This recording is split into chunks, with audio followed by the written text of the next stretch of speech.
Hey everyone, welcome back. Ready for another deep dive. Today it's all about finding the best shoes for teachers. Yeah, we're going to break down which shoes can really handle a busy day on your feet. We've got 5 contenders in the spotlight, ready for their close-up. Hoka Bondi 8s, Brooks Ghost 15, Skechers Go Walk Max, Nike Air Zoom Pegasus 40s. And to round out the list, Allegria Debra slip-ons. So we've got some big names, some comfy classics, some maybe a little more on the stylish side, but how do we know which one is the best? That's what we're here for. We dug through reviews, expert opinions, all that good stuff to help you figure out which shoe is your soulmate. Okay. Okay, I see what you did there. All right, let's kick things off with the Hokas, those Bondi 8s. They're famous for that super cushioned sole. Yeah, people say it's like walking on clouds. And I know you deal with plantar fasciitis. Mm. Have you tried Hokas? What's the verdict? Oh, Hokas are a game changer for plantar fasciitis. That thick sole is all EVA foam, so it absorbs shock like nobody's business. So it's not just about feeling good, it's about actually protecting your feet. Exactly. Plantar fasciitis is all about that repeated impact, so that extra cushioning is key. Plus, Bondi 8s have a nice wide base. Oh, right, for stability. Yep. Helps keep your foot from rolling too much, takes even more stress off that plantar fascia. All right, so far, Hokas are sounding pretty good for anyone dealing with foot pain. But what about if you want a shoe that can handle, say, a quick workout after school? Okay, well then we got to talk about the Brooks Ghost 15. These are like the multitaskers of the shoe world. Good for walking, good for a light jog. Could this be the Goldilocks shoe? Not too much cushion, not too little, just right. Possibly. They've got this special midsole they call DNA Loft. It's basically a mix of different foams. So you get some softness for walking, but also some bounce back for when you need a little pep in your step. Okay, hold on. Bounce back. What does that even mean? Responsiveness is the fancy word. It means that the shoe kind of springs back a bit when you push off the ground. You get a little energy boost with each step. Interesting. So, like, you actually feel a difference when you're walking. Yeah, you feel a little more energized, a little lighter on your feet. Cool. But are these Brooks good for everyone? Like, what if someone overpronates? Ah, good point. So the Ghost 15s are what we call neutral support. That means they work best for people whose feet don't roll inward or outward much when they walk or run.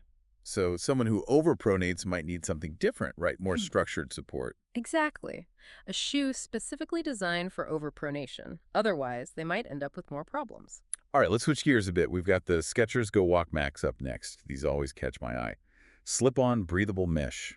Talk about easy mornings. Definitely. These are all about comfort and convenience. That mesh upper lets your feet breathe, keeps them from getting too sweaty. Which is a major plus when you're running around a classroom all day. But speaking of all day, do you think the Skechers hold up durability-wise? That's the million-dollar question. Comfort-wise, they're great. Durability, it depends. How intense is your day? How tough is your teaching environment? Yeah, good point.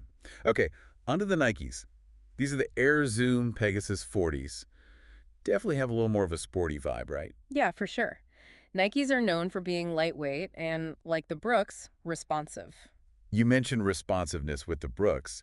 Is it the same idea here with the Nikes? Similar, but they achieve it differently. Nikes have these things called Zoom Air units. Imagine little pockets of air in the sole that are pressurized.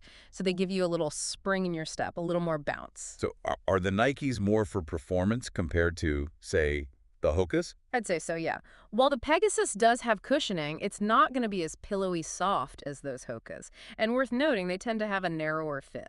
Good to know, especially for people with wider feet. Mm. All right, last but not least, we have the Allegria Debra slip-ons. These strike me as a good option if you want something a little more, I don't know, stylish. Totally agree. They're a nice blend of comfort and style, got good padding, excellent arch support, and a leather upper that can handle spills and stains. Which, let's be honest, is pretty much a must-have for any teacher. But I've heard mixed things about Allegrias, like, are they really durable enough for the long haul? That's the thing. Some people say the outsole wears down a little faster than they'd like, especially if you're really active.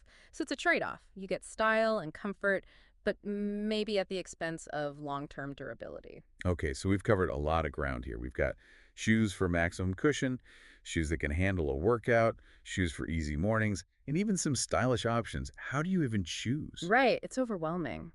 The key is to think about your priorities. What's Yeah. most important? Comfort, support, style. And be realistic about your teaching environment.